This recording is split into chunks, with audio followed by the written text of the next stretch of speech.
Hello and welcome back to our channel, IELTS Prep with Max Excel. In today's video, we are diving into how to organize an IELTS opinion essay step by step to ensure you can achieve a high band score.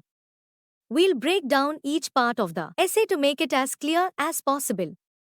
And don't worry, in another video, we'll cover the other 4 types of essays.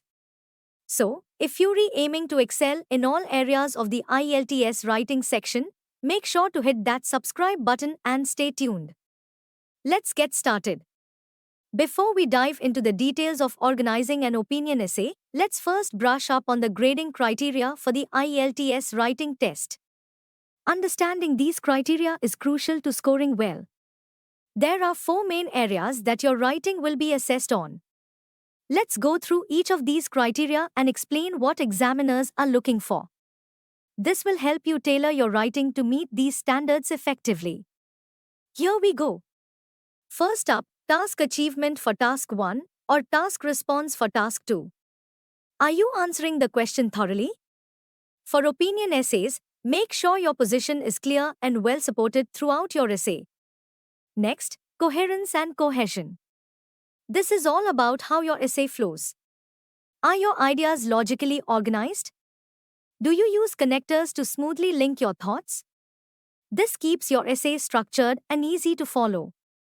Then, lexical resource. That's just a fancy way of saying vocabulary. You need a good mix of words to express your ideas clearly and avoid repeating the same words too often.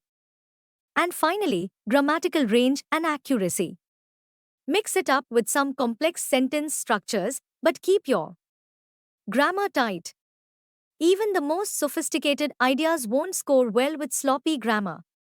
So, keep these criteria in mind when you're writing and revising your essays.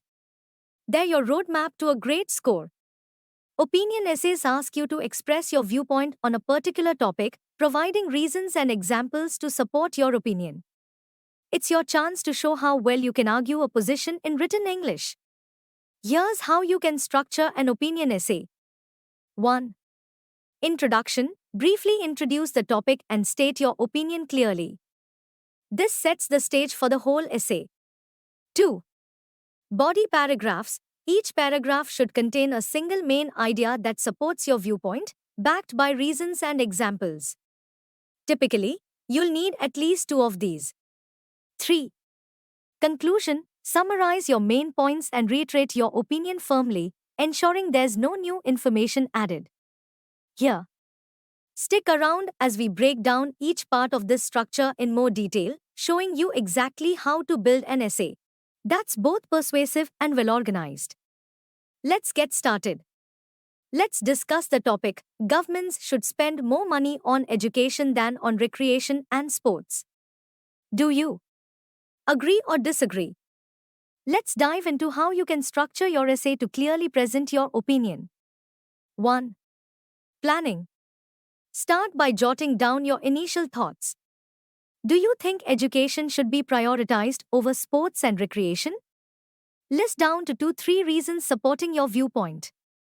For example, if you agree, your reasons could include the role of education in boosting economic growth, its essential role in personal development, and its long-term benefits which outweigh the short-term enjoyment derived from sports. 2. Introduction. Begin with a hook to engage your readers. You could say something like, while both education and recreational activities are vital for societal well-being, prioritizing one over the other can significantly impact a nation's future. Next, provide some background by briefly mentioning the importance of both sectors but highlight a discrepancy in funding. Conclude your introduction with a clear thesis statement, such as, I firmly believe that governments should allocate more funding to education because it ensures long-term societal benefits. 3. Body paragraphs. Paragraph 1. Start with your first reason, economic growth. You might begin with a topic sentence like, firstly, education is a cornerstone for economic stability and growth. Expand on this by discussing how educated individuals tend to have higher earning potentials, supported by studies or examples of countries that have benefited economically from focusing on education. Wrap up with a linking sentence, thus, the economic argument for prioritizing education is strong. Paragraph 2. Move to your next point, personal development. Your topic sentence could be, moreover, education shapes individuals' personal and professional abilities. Explain how education prepares individuals for the workforce and personal challenges, possibly adding examples of educational programs that have improved lives. Conclude this paragraph with, therefore, the personal growth fostered by education justifies greater investment. 4. Contrasting paragraph, optional. It's also important to acknowledge the benefits of recreation and sports. Start with a topic sentence like, however, it's also important to recognize the value of recreation and sports.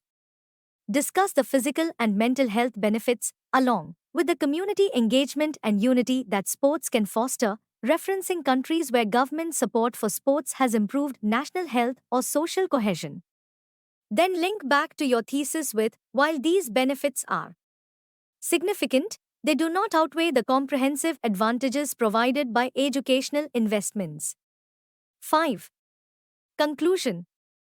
Summarize your points by restating your thesis in a fresh way and recap your main arguments. You could say, in conclusion, although sports and recreation contribute positively to societal well-being, the overwhelming benefits of investing in education, from boosting the economy to enhancing personal development, make it paramount for government funding.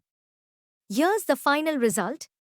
While both education and recreational activities are vital for societal well-being, prioritizing one over the other can significantly impact a nation's future. Both sectors are essential, yet there is often a considerable discrepancy in funding between them. I firmly believe that governments should allocate more funding to education because it ensures long-term societal benefits. Firstly, education is a cornerstone for economic stability and growth. An educated workforce is crucial for the development of any country as it enhances productivity and fosters innovation. For example, a study by the OECD found that countries investing heavily in education tend to have higher GDP growth rates. This economic argument strongly supports the prioritization of education funding over recreational activities.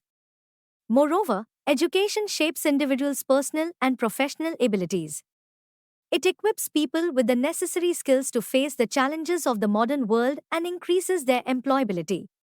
For instance, educational programs focusing on technology and critical thinking skills have been shown to significantly enhance career opportunities for individuals. Therefore, the personal growth fostered by education justifies greater investment. However, it's also important to recognize the value of recreation and sports. These activities promote physical health and mental well-being, and they play a critical role in building community and social bonds. Countries like Norway and Canada invest in community sports programs which have been linked to lower healthcare costs and increased social cohesion. While these benefits are significant, they do not outweigh the comprehensive advantages provided by educational investments. In conclusion, although sports and recreation contribute positively to societal well-being, the overwhelming benefits of investing in education, from boosting the economy to enhancing personal development, make it paramount for government funding. By focusing on education, governments can lay a stronger foundation for the future economic and social success of their nations. Hey there! Just a quick tip before you start writing your IELTS essay: there really isn't a strict rulebook on how you have to write it. However, it's a great idea to keep the IELTS grading criteria in mind as you draft.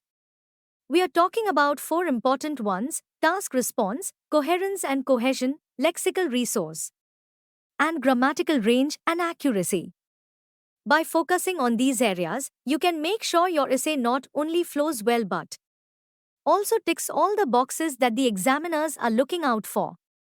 So, let's use these criteria as a roadmap to structuring and polishing our essays. Thank you so much for watching this video. Stay tuned for more upcoming videos and don't forget to check out our previous ones for more great tips and information. If you haven't already, hit that subscribe button to keep up with all our latest content. See you in the next video.